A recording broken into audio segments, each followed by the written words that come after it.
Hello and welcome to my vintage audiophile channel. If you've been following my channel, you know that I've been reviewing older equipment to let you know what it's all about. Today I'm going to do something a little different. I'm going to do more of a tutorial on specifically turntables. Reason I'm going to do that is because I know there's a lot of people out there who are starting to get into turntables once again. Some people who've never had a turntable before. I know there's a lot of different questions out there that people can have about what kind of turntables they want, and how much they want to spend. First off, I'll do a little history here lesson for you. Turntables have been around basically about 100 years. Which is a pretty long time for anything these days.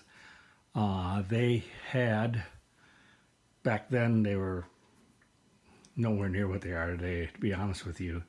They only had one type of record, which was a 10-inch 78 speed record that was made of shellac. They were touted as being indestructible. As the years went by, people found out that it was definitely not the case. The shellac that they used to make the records became more and more brittle over the years, and you could basically flex it and break it in half. You could drop it, it would shatter into a million pieces. It definitely was not indestructible. About 1948, they came out with the first LP, the record we know and love these days, which is the 12-inch record with all the music on it that has dominated for since 1948, basically last 70 years. A year later, they came out with the 45, which was basically a 45 speed record that was 7 inches in size. Usually had one song on one side, which was the hit side, and then the flip side, which was sometimes became a hit also, but more often than not never got played by the public. There was also a phenomena throughout the mid 50s to about the mid 60s where they had a 7-inch, what they called a 45 EP, which was usually released as like a great little miniature greatest hits package or a soundtrack to a movie or something like that. Or sometimes they would release 2 or 3 EPs that was basically the same as the full 12-inch album. Then they'd have 4 songs on each EP, and you'd have 3 of them that you'd need to buy in order to get the same full version as what the album had on it. They sold quite well, but after a while they just kind of fell out of fashion. I've seen them with as many as 6 songs per EP, but 4 was usually the standard. Turntables of the style that people know these days started coming out sometime around the early mid 60s, and at the time they had technology that where they call them rim drive turntables, because they had a rubber disc that was on a pivot that would contact the inner side of the turntable platter, and basically if you push the lever it would either go down or go up to a different ridge, and that would determine the speed of the record player. They were actually pretty decent. They lasted a while, and the only reason they kind of fell out of favor is because people who didn't play them very much, the rubber would get a flat spot in it from being resting against the inner rim for a while. And when you started playing it again, you'd end up with a record player that played, but you'd hear a thump, thump, thump, thump as the thing was going along, and that was not acceptable. So around 72 or so, the record company started coming out with belt drive turntables. And a belt drive is basically exactly what it says. On the inner rim of the platter is a rubber belt that you stretch out over the motor, which is usually off to one side, and it has a couple detents on it so that when you want to change the speed, the belt will either go up or down on the record spindle inner workings to change the speed for you. A lot of purists say that that is one of the best ways to go, because with the motor itself being isolated off to the side, it doesn't produce any hum or any other sounds into the mix when you're listening critically to a record. A few years later, in mid-70s, they started coming out with direct drive, and that's exactly what it sounds like. It's a motor that is sitting directly in the middle of the platter, and the platter turns by that spindle going around. I personally like that design the best, because then you don't have to worry about belts, which will wear out, stretch out. If you don't use them for a while, they will actually deteriorate and turn to goo, and it's almost impossible to get that stuff off without making a big mess. So I've just always gravitated towards the direct drive. They say, like I say, they say it adds a little more hum and stuff into the recording if you're listening to it very critically through good speakers and a good receiver. But it's nothing that's ever been anything that I personally cared too much about. So that's what I usually gravitate towards. But it's basically a choice that you have to make yourself. These days they still make belt drives, which is actually the majority of the newer turntables, but they also make direct drives. Usually the direct drives are more geared towards people who use their record players for DJ purpose, such as the Audio-Technica LP120 USB that I reviewed a few videos ago. That is a direct drive. One characteristic of a direct drive is because there is a little bit of fluctuation in the motor speed due to minor fluctuations in the voltage that's coming into it from your wall. They have what they call a strobe light on them with an adjustment so that you can adjust the speed. And later on here I'll show you what I'm talking about. That assures that you're going to get the right speed all the time. Or if you're into listening to it at a different speed, you can always make the strobe go faster or slower to make the music go faster or slower than what it's supposed to be at. That's something I really don't play around with. I don't care to have my music sound like something from the Chipmunks or something like that. And that's kind of the history of where we're at right now. I have here in front of me an example of a direct drive that came out in the late 70s, early 80s. It is a model from a manufacturer called Hitachi.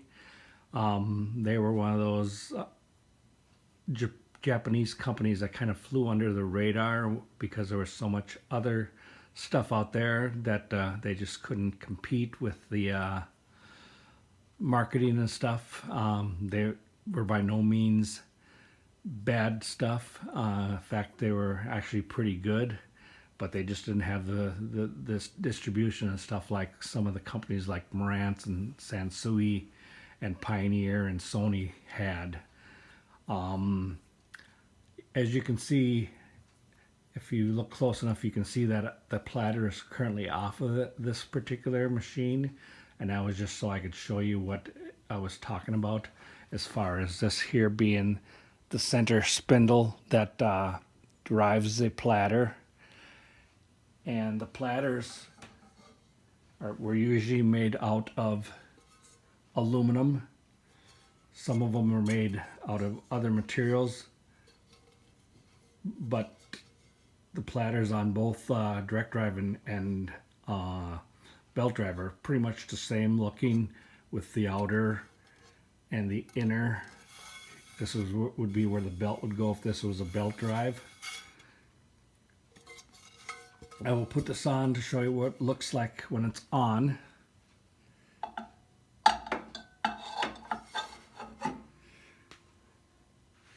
Usually they would come with a rubber pad that you'd put on top of that in order to protect the record from being scratched from the metallic surface. It would also help greatly with the speed and for not slipping. And when it's all put together, it looks very nice. This is one of the standard,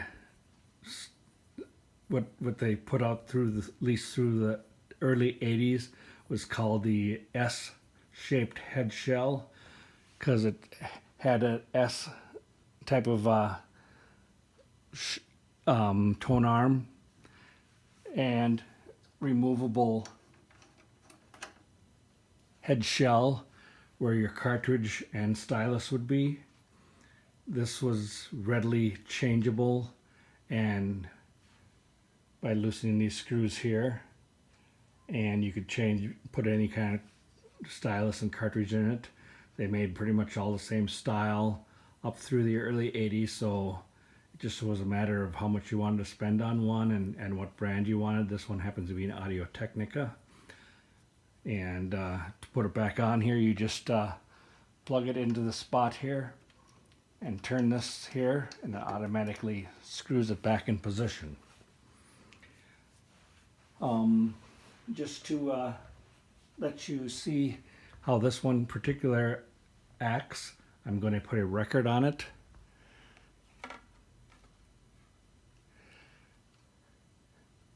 This one is a semi-automatic, which means that you need to put the record needle on manually to begin with, but when it comes to the end of the record, it'll automatically return itself to the cradle position and shut itself off. It has levers on it for your speed and also the strobe, because this being a direct drive, it has the strobe so you can control how accurate you want your particular music to play. So I will put the cue up on this, bring it over, and put the cue back down, and it'll start playing. As you can see, the record is now playing, and you will notice on the left there is a orange strobe light with the speed showing that it is steady. If I were to move the strobe button either one way or the other, it would either slow down or speed up the sound of the disc. I do not have it hooked up right now to anything, so you would not be able to hear it anyways. And if you want to wait till the end of the record and have it return to the cradle, you can do that. Or if you decide you don't want to listen to this particular song or record, you can just go over here, flip the switch to off, and it'll automatically return for you and shut itself off. That's what a old-fashioned late 70s, early 80s turntable looks like. Like I say, this is a direct drive, but there could also be a belt drive, and it wouldn't look any different. The only thing would be is what's underneath the platter. Next, I will show you a little newer turntable. It is early 80s. It is a belt drive, so I will show you that. Please bear with me while I change the players, and I will be back with you in a moment. Hello and welcome back. This is a sample of an early 80s Technics turntable. At that time, Technics was probably one of the most popular turntables out there. They made tons of turntables. They all sold very well. There are some subtle differences as the years go on. Things get more sophisticated. One thing you'll notice over here is a strobe light that plays all the time for when it's dark in the room, that you can tell where your needle is on the record. Right here is the spindle area where the belt for the belt drive goes to turn the platter around. And here in the center is where the center spindle is. It is basically a dummy spindle. It doesn't move, doesn't turn or anything. It's just there to center the platter and the record. Here I will show you what the platter on this particular one looks like.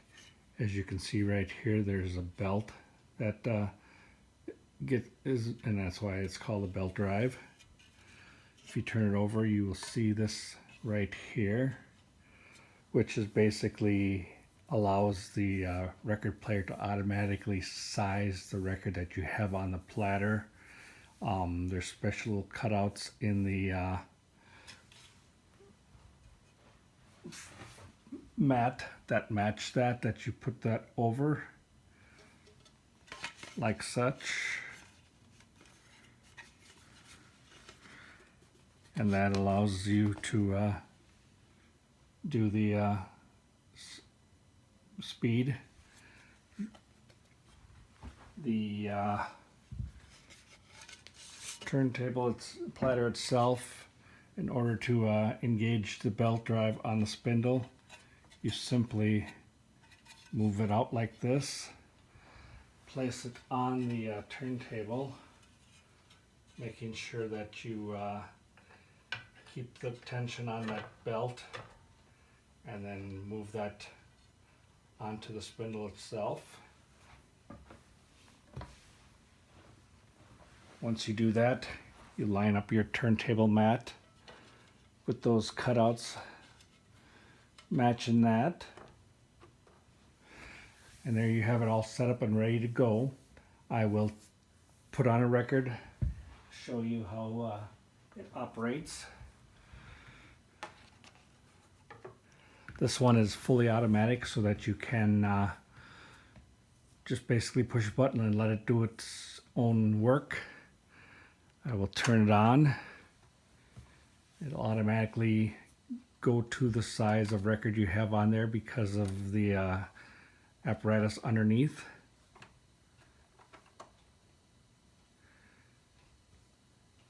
And it'll begin playing. As you can see here, here's where the strobe indicator is. It is steady right now, saying that the speed is right.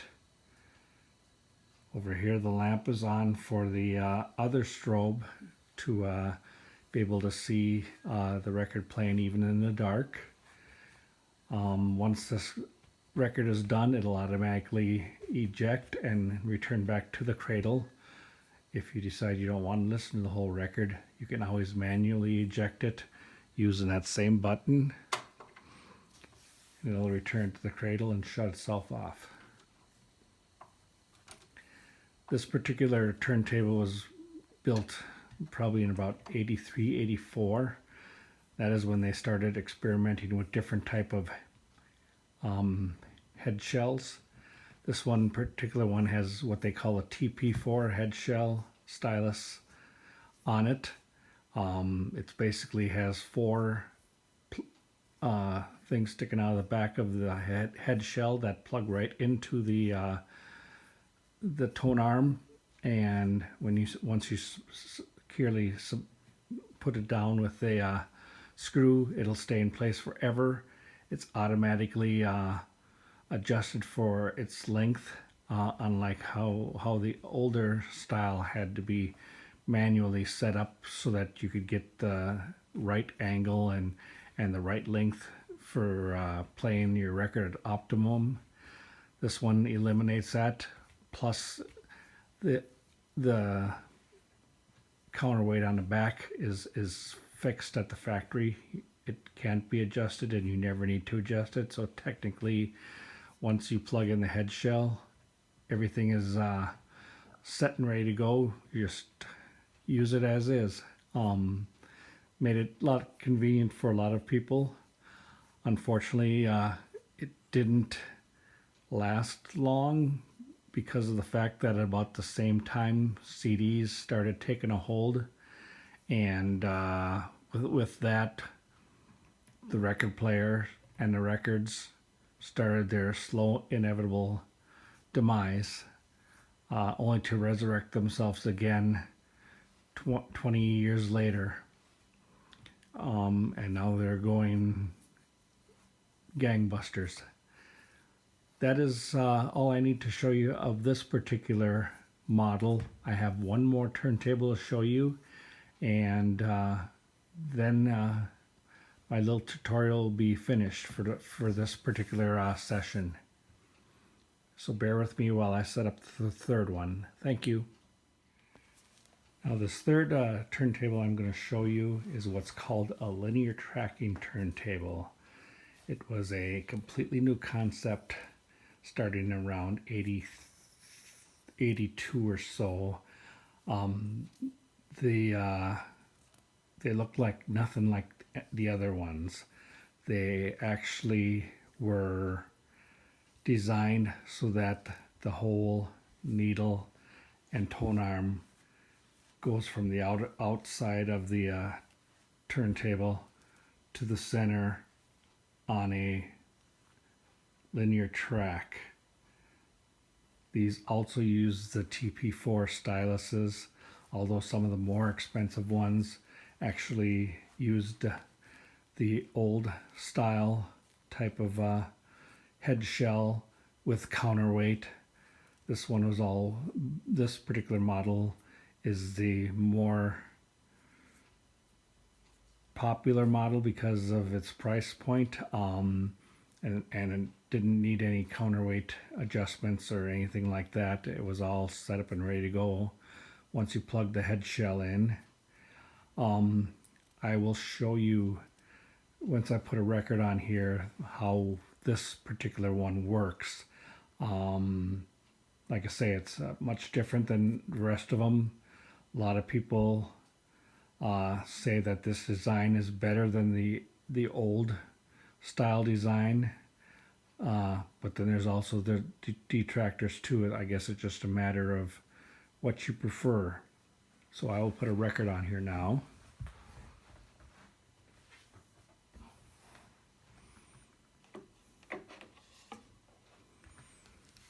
This one comes with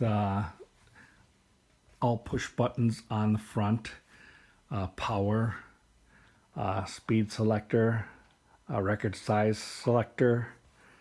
Then it has the play and cut button, a cue button, a fast forward and reverse, and repeat button. You're probably wondering why it says fast forward and reverse, and I'll show you what I mean once we start playing with it. So I'm going to turn it on, and we can watch together as it contacts with the record.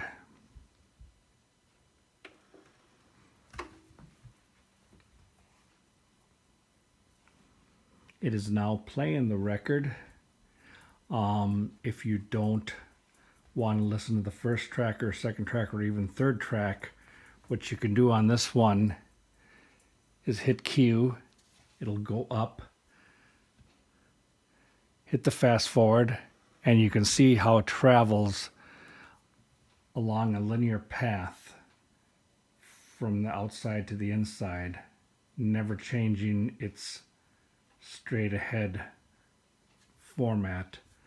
And then you could, when you find what selection you want, just hit the Q again and it'll play that song. Once you get to the end of the record, because it is fully automatic, it will return to its cradle and shut itself off.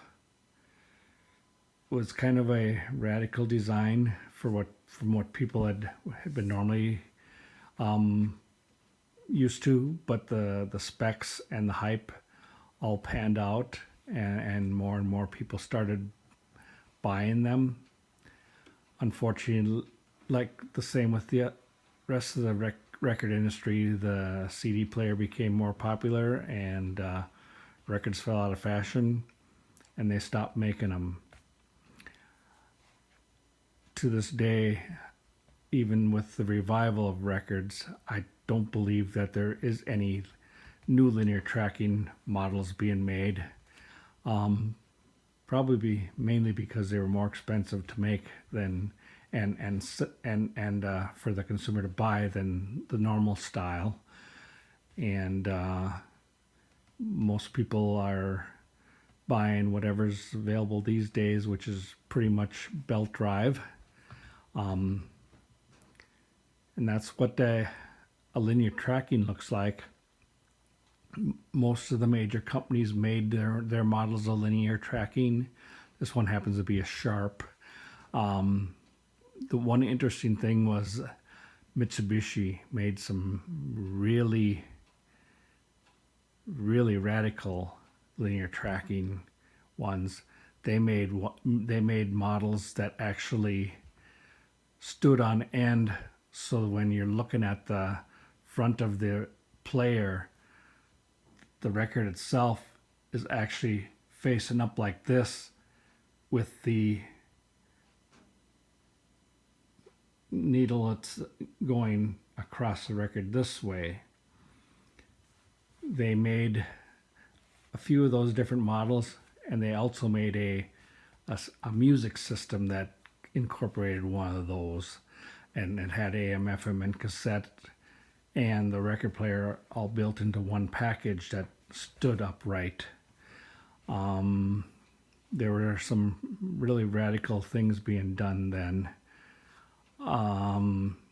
There was even some of the companies that were making components that you didn't lift the cover off, because it was built like a stereo component where you push a button and like a CD player, a tray would slide out. You'd put the record on it, push the button, tray would slide back in, and then you listen to the record without ever having to worry about flipping up a lid.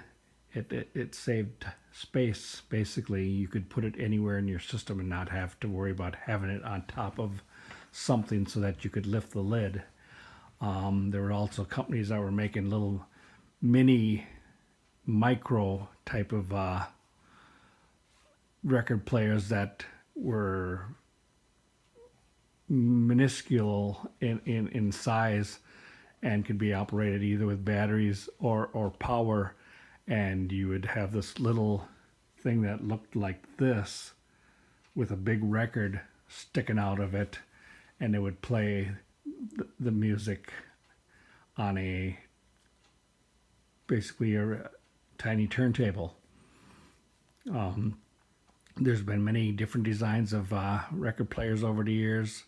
Some designs have come and gone, but the basics of turntables have pretty much stayed the same for decades, and I don't foresee them changing much more in the future, because after all, why change something that doesn't need to be changed? Well, that's all I have today for my tutorial. Hopefully I didn't bore you to death. If you've gotten this far, I thank you so much. Please remember to subscribe to my channel, like it or dislike it, add comments. I welcome comments, even if the comments are negative. It'll help me grow my channel.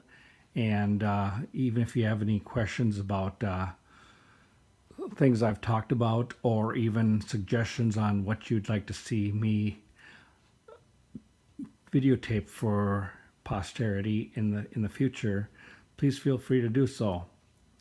Share this video with family and friends, post it on social media, whatever you would like to do. Just please